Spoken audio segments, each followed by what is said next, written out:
Ikalawang kabanata. Pagkalipas ng ilang araw, bumalik si Jesus sa Capernaum at kumalat ang balitang siya'y nasa bahay. Nagkatipon doon ang napakaraming tao, kaya't wala na silang matayuan kahit sa labas ng pintuan. Habang nangangaral si Jesus, may dumating na 4 na taong may dalang isang paralitiko. Hindi nila mailapit ang paralitiko kay Jesus dahil sa dami ng tao, kaya't binakbak nila ang bubong sa tapat niya at ibinaba ang paralitikong nakaratay sa higaan. Nang makita ni Jesus kung gaano kalaki ang kanilang pananalig sa kanya, sinabi niya sa paralitiko, Anak, pinapatawad na ang mga kasalanan mo.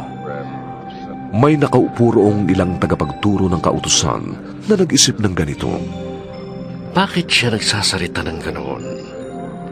Kalapastanganan sa Diyos yun. Hindi ba't ang Diyos lamang ang makapagpapatawad ng kasalanan? Alam ni Jesus ang kanilang iniisip, kaya't sinabi niya agad, Bakit kayo nag-iisip ng ganyan? Alin ba ang mas madali?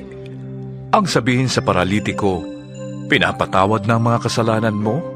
O ang sabihin sa kanya, tumindig ka, dalhin mo ang iyong higaan at lumakad ka na?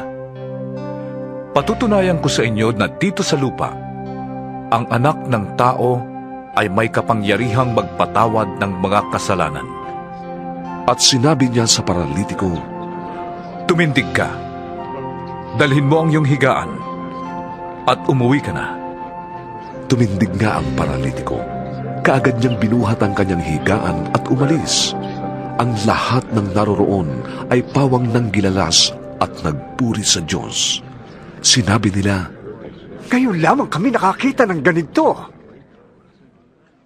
Nagbalik si Jesus sa baybayin ng lawa ng Galilea.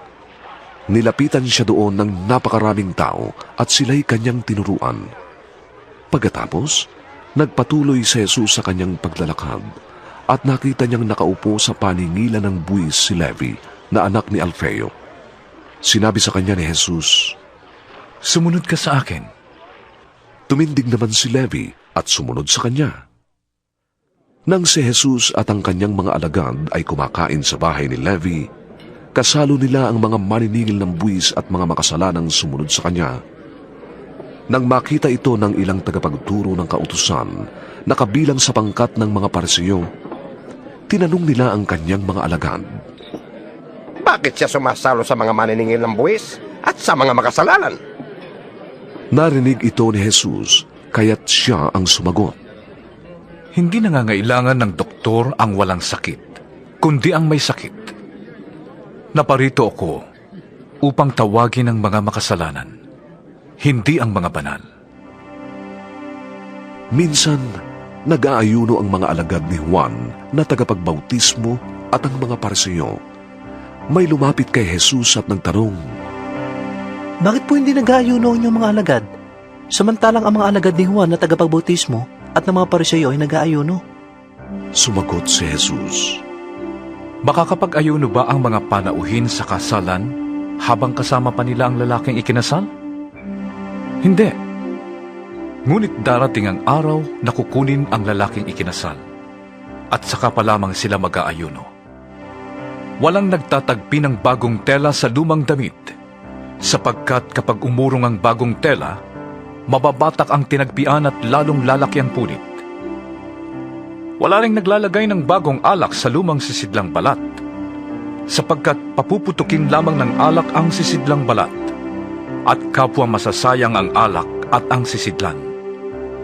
Sa halip, ang bagong alak ay inilalagay sa bagong sisidlang balat. Isang araw ng pamamahinga, nagdaraan si Jesus at ang kanyang mga alagad sa triguhan, at ang mga alagad ay kumikitil ng bunga. Sinabi ng mga Parisiyo kay Jesus, Tingnan mo ang ginagawa ng iyong mga alagad. Bawal yan kung araw ng pamamahinga. Sinagot naman sila ni Jesus, Hindi pa ba ninyo nababasa ang ginawa ni David noong panahong si Abiatar ang pinakapunong pari? Nang si David at ang kanyang mga kasamay magutom at walang makain, pumasok siya sa bahay ng Diyos at kumain ng tinapay na handog sa Diyos. binigyan pa niya ang kanyang mga kasamahan. Ayon sa kautusan, ang mga pari lamang ang may karapatang kumain yon. Sinabi pa ni Jesus, Itinakda ang araw ng pamamahinga para sa kabutihan ng tao. Hindi nilikha ang tao para sa araw ng pamamahinga. Maging ang araw ng pamamahinga ay nasa ilalim ng kapangyarihan ng anak ng tao.